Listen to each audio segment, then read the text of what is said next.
Under 5, you skip toys and give play instead, right as a sharp. Piercing cry echoes and a bright plastic toy clatters across the floor. Your child freezes mid-motion, tears pooling, while your heart thumps faster and your breath tightens in your chest. You wonder if other parents know something you don't. So you soften your voice. You explain calmly. You offer another toy. But their nervous system is already flooded, stress hormones are high, and regulation hasn't caught up yet, so logic slides right off. In a short, focused stretch of time, you'll understand why play works so differently here, and why it matters more than anything you can buy. You'll walk away with one small shift you can actually try the very next time this moment hits. There's a quiet brain circuit at work, an emotional interrupt most parents never notice. And the mistake that keeps this cycle going is trying to teach or distract too soon when what helps comes earlier than that. Most parents grow up hearing the same message: more toys mean more learning. If a child becomes upset,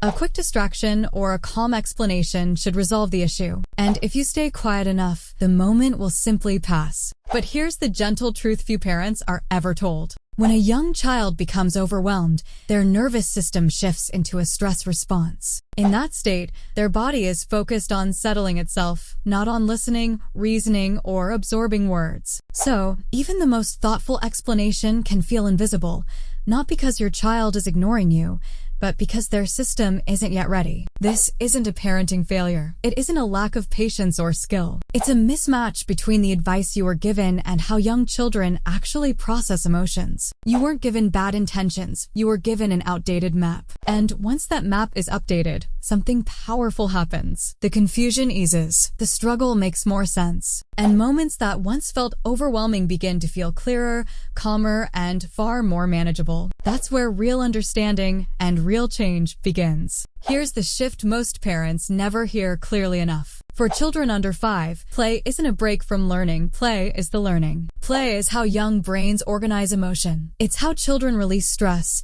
regain balance, and feel safe enough to reconnect with the world around them. When a child plays, they aren't just passing time, they're processing their experiences, especially the ones they don't yet have words for. When toys become the focus, play can turn passive. The child is entertained, but not necessarily regulated. But when play becomes interactive, flexible, and shared, when there's connection inside it, something different happens. The child's body relaxes. Their curiosity opens. Their emotional system starts to settle without being told to. And once you notice this difference, you can't unsee it. You begin catching subtle cues you used to miss. The moment tension softens, the moment openness returns, the moment connection quietly does its work. Those small signals change how you step into the moment. Not with pressure, not with correction, but with presence. That's where real learning and real calm begin. Picture the same room a week later, the same child, the same moment building. A toy is dropped. Tears start to form. But this time, instead of reaching for another toy,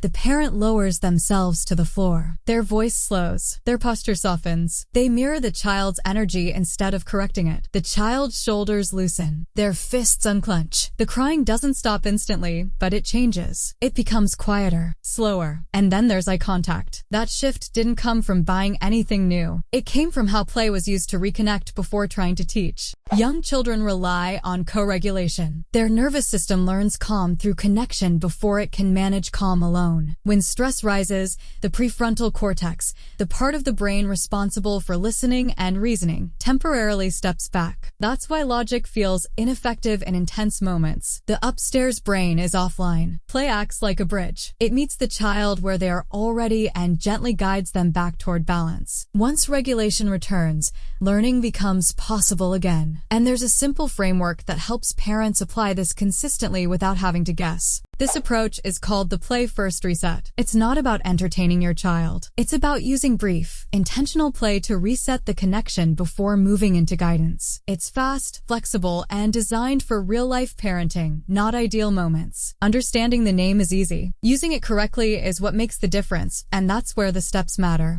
Step 1. Pause the teaching instinct. The old way is to correct or explain immediately. The new way is to give yourself a brief pause to assess the regulation first. Real-life script. I'm right here. I see you. Step 2. Match before you lead. The old way tries to calm from a distance. The new approach aligns with tone, speed, and presence. Real-life script. That was frustrating. Let's slow down together. Step 3. Invite simple play. The old way uses toys as a distraction. The new way uses interaction.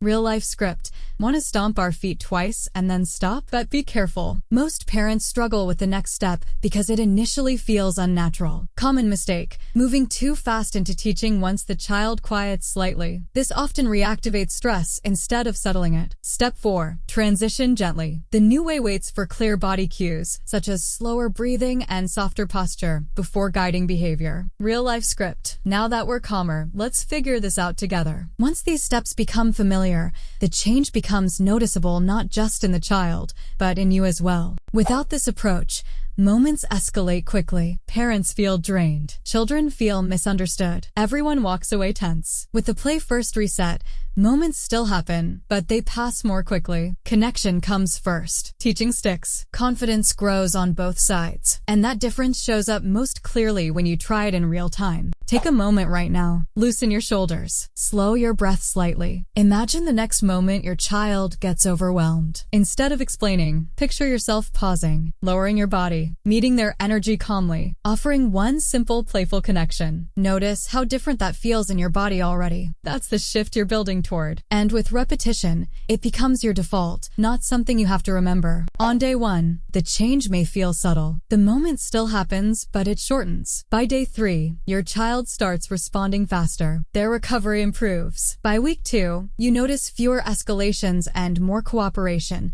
not because your child changed overnight, but because the environment did. And once this rhythm settles in, it reshapes everyday parenting moments beyond just play. Think back to that first moment. The cry, the toy on the floor, the tension in your chest. Now imagine stepping into that same scene with a steadier breath, a calmer body, a clearer plan. The moment doesn't disappear, but it moves, and you stay connected through it. Your child won't remember the tears or the dropped toy. They'll remember who helped them feel safe when things felt big. You don't need more toys. You don't need perfection. You need a simple, repeatable way to meet your child where they are. If this approach resonated, try the play first reset the next time things feel overwhelming, and notice how the moment shifts for both of you.